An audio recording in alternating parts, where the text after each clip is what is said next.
कोटा संभाग में राजस्थान गौरव यात्रा का आज तीसरा दिन है। सीएम राजे आज भी 3 जनसभाओं को संबोधित करती नजर आईं। इस दौरान उन्होंने कांग्रेस पर प्रदेश को गड्ढे में ढकेलने का आरोप लगाया और जनता से वादा किया कि प्रदेश की तरक्की में धन की कमी कभी बाधा नहीं बनेगी। कोटा में सीएम राजे ने कांग्रेस पर अपने चिरपरिचित अंदाज में प्रहार किया। राजे ने कांग्रेस पर प्रदेश को गड्ढे में ढकेलने का आरोप लगाया। सीएम ने दावा किया कि उन्होंने 4.5 साल में जितने काम किए उतने कांग्रेस के 50 साल में नहीं हुए। आप कहीं भी जाके कुछ बोल दो, पर सच्चाई तो अंदर दिल के अंदर आदमी जानता है कि मैंने 50 साल में कुछ नहीं किया है और इन लोगों ने 4.5 साल के अंदर किया है। ये इसलिए क्योंकि जहाँ भी जाते हैं वहाँ हजारों करोड़ रुपया खर्च करके हमने कुछ न कुछ काम तो कराया है। सीएम राजे राजस्थान गौरव यात्रा के तहत इटावा कृषि मंडी प्रांगण में आयोजित जनसभा को संबोधित कर रही थी। मुख्यमंत्री ने सरकार की उपलब्धियों के साथ किसानों की कर्ज माफी का भी जिक्र किया। फसल के करार जब 50% हो जाता है तब आपको मुआवजा दिया जाता है। हमने बात करी ऊपर कि 33% आपको अगर मिल जाता है तो किसान और मजबूत हो जाएगा। मैं धन्यवाद देना चाहती हूँ प्रधानमंत्री जी को कि 3000 करोड़ रुपए अब राजस्थान के अंदर बटे हैं उनके किसानों के बीच में, क्योंकि जहां 50% था वहां 33% मुआवजा देने का हम लोगों ने काम किया है और अच्छी संख्या में हमारे किसानों को इस मुआवजे का फायदा मिला है। सीएम ने बिजली सड़क की समस्या दूर करने में दोगुना काम करने का दावा किया। उन्होंने विपक्ष पर निशाना साधते हुए कहा कि जमीन पर बात करना और जमीन पर खड़े होकर काम करने में बहुत फर्क है। Bureau report, news 18 Rajasthan. और भाई आपको सीधे लिए चलते हैं कोटा के दिगोद, जहां मुख्यमंत्री वसुंधरा राजे गौरव यात्रा के अंतर्गत पहुंची हुई हैं। सीधी तस्वीरें फिलहाल आप देख रहे हैं। मुख्यमंत्री वसुंधरा राजे यहां पर मौजूद हैं। बता दें कि चुनावी साल है और मुख्यमंत्री वसुंधरा राजे गौरव यात्रा निकाल रही हैं और आप देख सकते हैं पूरे उत्साह के साथ यहां पर मुख्यमंत्री पहुंची हैं और साथ ही बड़ी संख्या में लोग भी मौजूद हैं मंच पर। फिलहाल मुख्यमंत्री वसुंधरा राजे और साथ ही दिगोद से जो जनप्रतिनिधि हैं वो भी मौजूद हैं। मंच पर स्वागत मुख्यमंत्री वसुंधरा राजे का यहाँ पर किया जा रहा है। अब से पहले जो भी सभाएं की, जितने भी कार्य उनकी सरकार के कार्यकाल में हुए हैं गिनाती नजर आई और अब जब दिगोद पहुंची हैं तो यहाँ भी नहीं चुकेंगी उन सभी कार्यों को याद दिलाने से जनता को जो सब उनके कार्यकाल में हुए हैं और वो सभी उपलब्धियां जिन्हें लेकर फिलहाल मुख्यमंत्री पहुंची हुई हैं।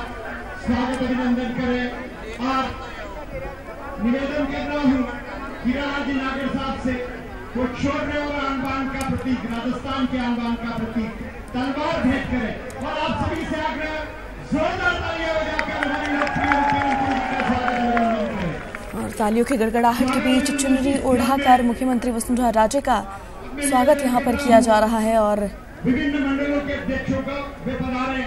सभी मंडल अध्यक्ष मनीष जी शर्मा, भीमराज जी मीणा, नागर जी, तलवार सौंपकर नरेंद्र जी सोनी, राजस्थान जीत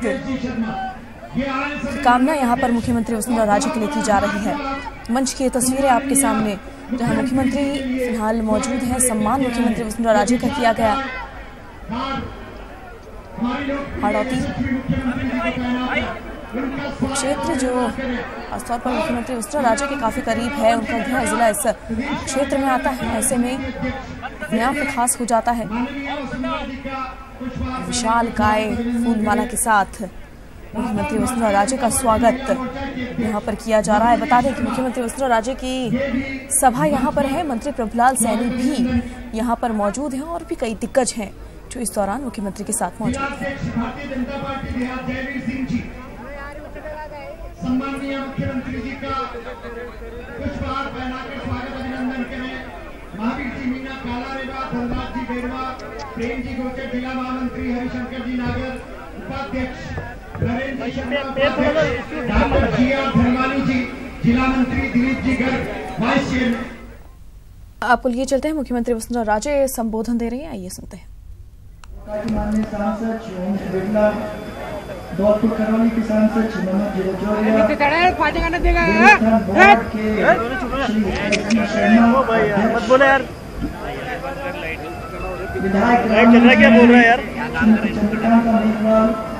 पूर्व विधायक जैसलमेर के भाई नीचे बैठ जा यार, नीचे बैठ जा यार। सिंह जी, देवकीनंदन जी राठौर, अजीत जी शर्मा, देवराज जी मीना, नरेंद्र शर्मा, सब मंच पर सब बहुत सारे हमारे पार्टी के पदाधिकारी और कार्यकर्ता बंधु बैठे हुए हैं। सबको और उनके साथ साथ आपको जो लाभ विधायक है शिवराज जी नागर, विधायक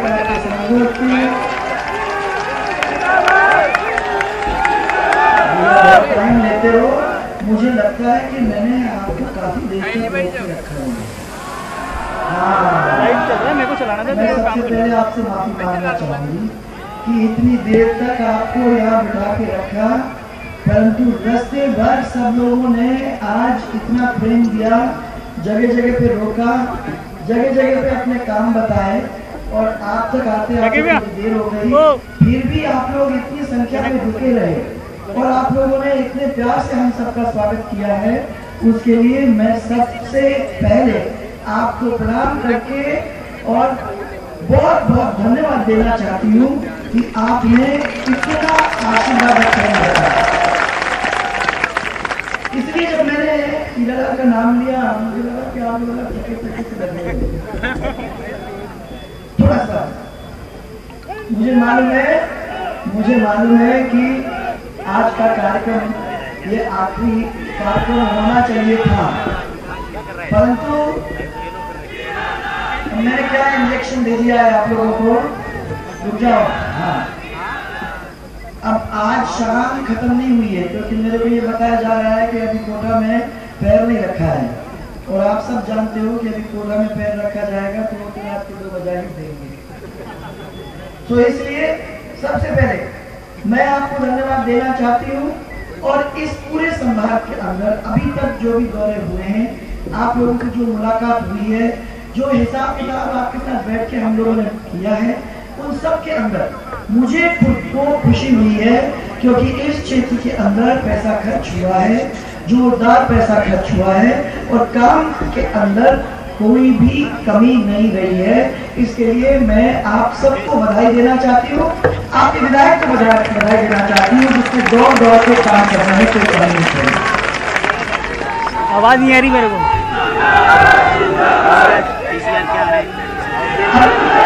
मैं आपको एक चीज बताऊं कि क्या करना है, आवाज जब निकल जाते हैं और जब समय रिकॉर्ड कर रहा हूँ ना, तो बहुत सारे लोगों को वो हिसाब करने की हिम्मत नहीं होती है। 50 साल निकल गए भाइयों और बहनों। क्या होता है कि 50 साल के अंदर राजनीति में टाइम ऐसे ही निकल जाता है और हम लोगों को ये लगता है कि हमने जनता को अपने फांसे में लेके अपने को जो उनको समझाना था वो हमने समझा दिया। शुरू 1 मिनट बोलिए। जनता अच्छी तरह से समझ गई है और आपने ये भी देखा होगा कि आपके पिछले 5 साल के अंदर क्या काम हुए हैं और आपने ये भी देखा होगा कि पिछले 50 साल के अंदर क्या क्या काम आपके क्षेत्र के अंदर हुए। और मेरा मानना है कि अगर 5 साल के अंदर ये सब काम हो सकते हैं तो क्यों नहीं 50 साल के अंदर हमने समय इतना क्यों खराब किया, ये मैं सबसे पूछना चाहती हूँ।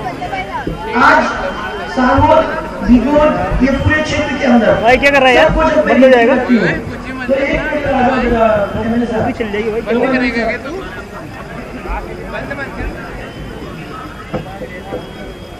आपसे मैं खाली ये पूछना चाहती हूँ, खाली पेयजल और सिंचाई की जब मैं बात करती हूँ तो छोटे छोटे काम है।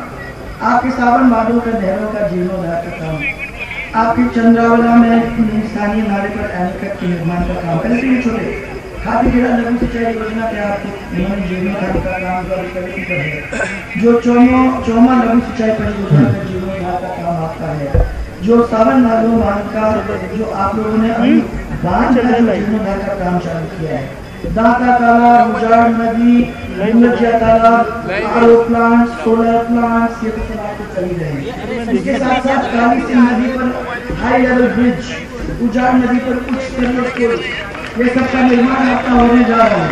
बेली कोमा सरिया आपकी तरफ बस खाली 330 करोड़ रुपए, ज्यादा नहीं है भाई, ज्यादा नहीं। कहाँ 1 करोड़ रुपए, कहाँ 50 लाख रुपए, कहाँ मैंने मैं यहाँ देख रही थी देवी कन्या सरनिया सड़क का जो आपका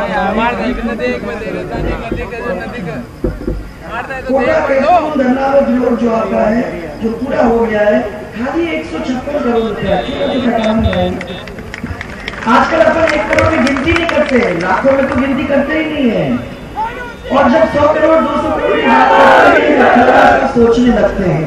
आज मैं ये कहना चाह रही हूँ कि देवती कन्वा सरनिया 330 करोड़, कोटा कैथून धरनादा 156 करोड़, जरा गिनती करो कितना हुआ, 400 500 करोड़ बस, खाली 2 रोड।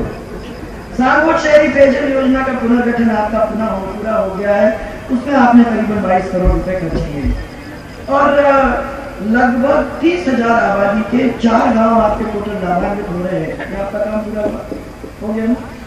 मैं आपसे पूछना चाहती हूँ कि नहरी तंत्र का जो ये सावन भादों की बात किया, टोटल आपके करीबन 70 करोड़ रुपया आपका आ जाता है, और कनवास में जो भी नया महाविद्यालय स्वीकृत हुआ है उसके कारण में ही 200 विद्यार्थियों का नामांकन और नवीन भूमि के लिए आपने जमीन का आवंटन कर भी दिया है, और मुझे मालूम है कि आपको सैकड़ों रुपए उसके लिए मिल जाएंगे, तो आपका काम फटाफट चालू हो जाएगा।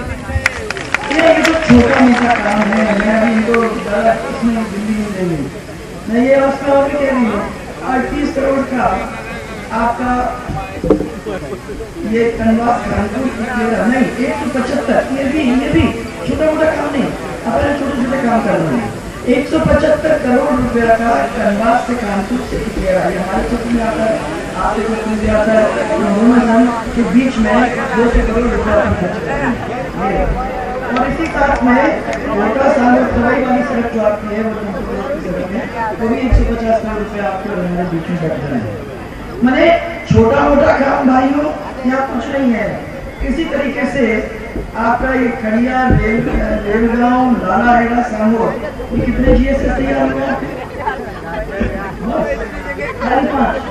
मैं आपको बता दूं कि पूरे 50 साल के अंदर 132 केवी इन्होंने 400 बनाए, और हम लोगों ने 5 साल के अंदर 100 से ऊपर 132 केवी के GSS बना दिए। मैं पूछना चाहती हूँ कि ये आपका 6 करोड़ का सुल्तानगढ़ में 132 केवी हो गया, ओके। आपका तहसील भवन दीपो चौथी पर है, और आपका ACGM का 7.5 करोड़ का कन्वास मुख्य कार्यालय, तहसील भवन, सुल्तानपुर में तहसील कार्यालय भवन का निर्माण, गिनते जाओ।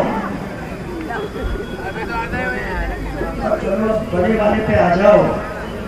परवन बृहद सिंचाई परियोजना भाई, ये एक ऐसी विशाल परियोजना है जिसमें 13 डिस्ट्रिक्ट्स एक साथ नदियों के साथ जुड़ने का काम हो रहा है। 13 डिस्ट्रिक्ट 37,000 करोड़ रुपया पूरा इसके अंदर लगने वाला है, और इसमें आपका चंबल नदी से लेके भरतपुर, धौलपुर, भरतपुर, कोटा, आपका झालावाड़, बारा, पूरे डिस्ट्रिक्ट अलवर तक आपके इसमें लबालब पानी से हो जाएंगे। आप लोगों को इसके अंदर चिंता करने की जरूरत ही नहीं होगी कि अगला पानी हमारा कहाँ से आने वाला है, या किसी के सामने आपको कुछ कहने की जरूरत नहीं होगी। 13 डिस्ट्रिक्ट इस तरीके से एक साथ जोड़ने के शुरू हो गए। इसमें नौनेरा का बराज जो है वो हम उसको यूज कर रहे हैं, उसको 1000 करोड़ रुपया देके, और हम लोगों ने उसका काम चालू करवा दिया है। ये है ईस्टर्न राजस्थान कनाल, ये एक।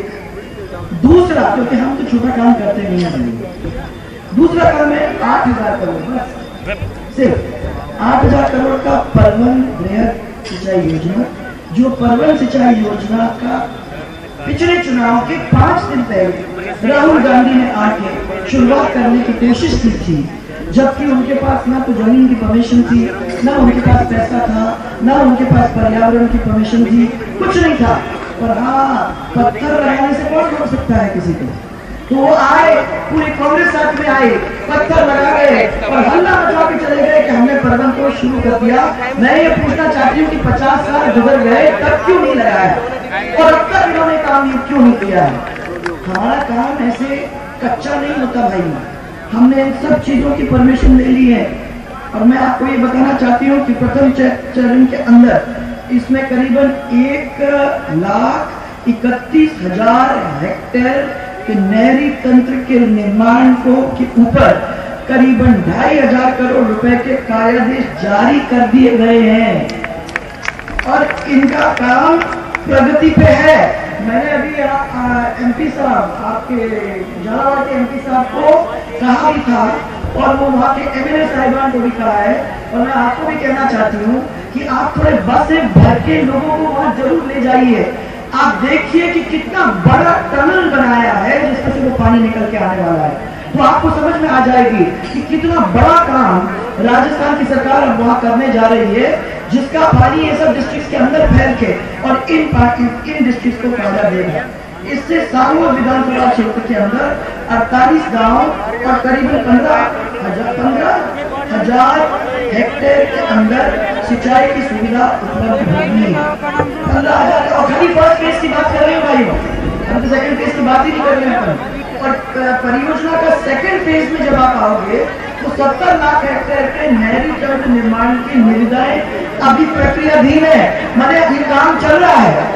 ये नहीं है जैसे छापी बांध जब बना था भाइयों तो 36 साल लगा। कितने? 36 साल। बच्चे बड़े हो गए हमारे सामने जब तक वो नदी वो अगन बांध पूरा हुआ। मैं आपको बताना चाहती हूँ कि जब हमारा तीसरी बार जीत के आए थे तब हम उस चीज को पूरा कर सके थे। माने इतने साल इन लोगों ने, कांग्रेसियों ने इस माने छापी बांध के काम को चला चला के वहां तक लाने का काम किया। ये सरकार नहीं चलाती है। हमारे पास उतना पैसा है, उतना पैसा लगाकर जितने जल्दी हो सके उनका काम करके और उस चीज को खड़ा करके और जनता को उसका फायदा देने का काम ये सरकार करने में जुटी हुई है। और मैं आपको ये विश्वास दिलाना चाहती हूँ कि ये इतना बड़ा काम है जिसके अंदर सांगोर विधानसभा क्षेत्र के अंदर करीबन 200 गांव और करीबन 57 हेक्टेयर के अंदर 57,000 हेक्टेयर के अंदर सिंचाई की सुविधा उपलब्ध होगी। ये सेकंड फेज के अंदर, तो फर्स्ट फेज के अंदर भी और आपको सेकंड फेज के अंदर भी। और इस प्रकार परियोजना के 2 लाख हेक्टेयर, 1,10,000 50,000 नहीं, 2 लाख हेक्टेयर के नहरी तंत्र से सांगोर विधानसभा के 250 गांवों के लगभग 70-75,000 हेक्टेयर में सिंचाई सुविधा उपलब्ध होने जा रही है भाइयों। तो आपको आगे चल के कोई चिंता करने की जरूरत ही नहीं होगी। मैं आपको सबको ये विश्वास दिलाना चाहती हूँ कि जो काम हुआ है वो बड़ा काम हुआ है और उस काम को करते ले जाना ये हमारे ऊपर एक बहुत बड़ी जिम्मेदारी है। मैं यहाँ एमएलए साहब को भी ये कहना चाहती हूँ, ये मुखिया आपका वो मुखिया नहीं है जो आपको ये कहता रहेगा कि हमारे पास पैसा नहीं है। भाइयों, इतना बड़ा कर्जा होने के बावजूद भी आप लोगों ने कभी भी हमसे सुना? आपने जब भी मांगा, हाँ मैं कभी कभी आपको कहती हूँ टाइम लगेगा क्योंकि मैं ये देखना भी चाहती हूँ कि आप कितने देर तक रुकोगे, परंतु जब लग जाते हो पीछे तो आपका काम हो जाता है कि नहीं होता? कभी कोई काम पेंडिंग रहा? कभी आपको ये कहा कि भाई पैसा नहीं है इसलिए ये काम नहीं हो सकता? आपने मांगा और अगर जनता के लिए जरूरी है वो काम होने में टाइम ही नहीं लगा। हमने कभी नहीं कहा कि आप हमारी झोली खाली है या हमारे पैसे नहीं है या हमारे भीख के कटोरा अपने हाथ में है। हमने कभी भी अपने इस परिवार को अपमानित होने नहीं दिया और हमेशा इन 5 सालों के अंदर कहीं ना कहीं से पैसा निकाल के और उसको लगा के और उसका इस्तेमाल करके क्षेत्र के अंदर लोगों को मजबूत करने की कोशिश की। मैं 3 चीज के ऊपर आपको धन्यवाद भी देना चाहती हूँ और साथ में आपको बधाई भी देना चाहती हूँ। एक तो आप लोगों के कर्जे 50,000 तक के माफ हो गए। इतना बड़ा कार्य हुआ है भाइयों और बहनों। मुझे याद है कि जब देवीलाल जी के 10,000 रुपए माफ हुए थे तो पूरे राजस्थान के अंदर हलाल मचा हुआ था। आज हम यही कह रहे थे, मंच के ऊपर खड़े हुए थे, जब रास्ते में आ रहे थे तो मैं ही ओम जी से कह रही थी कि ओम जी बड़ा अजीब मामला है। उस समय 10,000 रुपए होते थे तो सब पागल हो गए। अभी 50,000 रुपए का काम अपन बात कर रहे हैं कि इतना बड़ा लाभ मिल रहा है गरीब को। इसके साथ साथ 9,000 करोड़ बांटने की कोशिश हम कर रहे हैं और इसके साथ साथ हमने सब लोगों को कह दिया कि खाली जो आपने कर्जा माफ हुआ है उतना ही कर्जा तुमको और देने का काम सरकार करने वाली है। इतना बड़ा काम हो गया है, इसकी बावजूद भी मेरे को आवाज सुनाई देती। मैंने कैंप लगा के इस कर्जे को माफ करने की कोशिश की है। इसके साथ साथ सहकार विभाग के द्वारा मैंने कहा है कि वो जितने लोनिंग कर सकते हो उतना लोनिंग करवाओ। पहली दफा राजस्थान के अंदर 5 साल के अंदर इस दिसंबर के महीने के अंत तक 80,000 करोड़ का लोनिंग हो जाएगा। ये सबसे बड़ा है पूरे देश के अंदर भाइयों, तो कभी नहीं हुआ है। कांग्रेस वालों ने हल्ला मचाया कि हमने तो हमारे गरीबों के लिए बहुत कुछ कर दिया, हमने 300 रुपए दवा फ्री हमारे गरीबों के लिए इसका इंतजाम किया है। मैं बताना चाहती हूँ भाइयों, 300 रुपए तो ऊँट के मुंह में जीरा है, कुछ भी नहीं है। हम लोगों ने तो ये तय किया कि 30,000 से लेकर 3 लाख तक हमने ऑपरेशन आपके फ्री करा दिए, बीमा करवा के। लाखों की तादाद में आज 25 लाख लोग ऐसे हैं जिनके भामाशाह स्वास्थ्य बीमा योजना के फ्री ऑपरेशन बेस्ट से बेस्ट हॉस्पिटल्स के अंदर हुए और उनका फ्री इलाज ही नहीं, उनके साथ साथ उनको फ्री दवाई मिलने का काम भी हुआ है। जिसके पास वो कार्ड है और जो बीपीएल परिवार है वो इस चीज को इस्तेमाल आराम से कर सकते हैं। मैं आपको बताना चाहूंगी कि आज के दिन इतने सारे लोग हैं जिनको ये फायदा मिला। भाइयों, टीचर्स का जो बहुत बड़ा हम लोगों के लिए गैप था उसको भरने का काम हम लोगों ने किया है। 68,000 टीचर्स को, 86,000 टीचर्स को अभी भर्ती करने का काम किया। जहां 50% हमारी वैकेंसी हुआ करती थी, अब खाली 2% वैकेंसी रह गई है। और डॉक्टर्स के अंदर हमारी मुसीबत है, परंतु हमने 5 साल के अंदर 7 मेडिकल कॉलेज खोल दिए भाइयों। जो 7 मेडिकल कॉलेज 50 साल में कांग्रेस के खोले थे वो हमने 5 साल में खोल दिए। और इसमें आपको विश्वास दिलाना चाहती हूँ कि आने वाले 5 साल के अंदर, 3-4 साल के अंदर जैसा साइकिल बन जाएगा, तो उस साइकिल के बाद जब आपको डॉक्टर्स की कमी नहीं होगी, क्योंकि एक में से 100 डॉक्टर्स निकलेंगे और हम उनसे एक बॉन्ड लिखवाने की कोशिश कर रहे हैं कि ये 7 में करके और ग्रामीण एरिया के अंदर 1-1.5-2 साल अपना समय दे देंगे तो आपको डॉक्टर्स की कमी भी नहीं होगी। तो सरकार सोच रही है, सरकार चाहती है कि अपना जो। इसी के साथ फिलहाल इतना ही, दीजिए इजाजत, नमस्कार।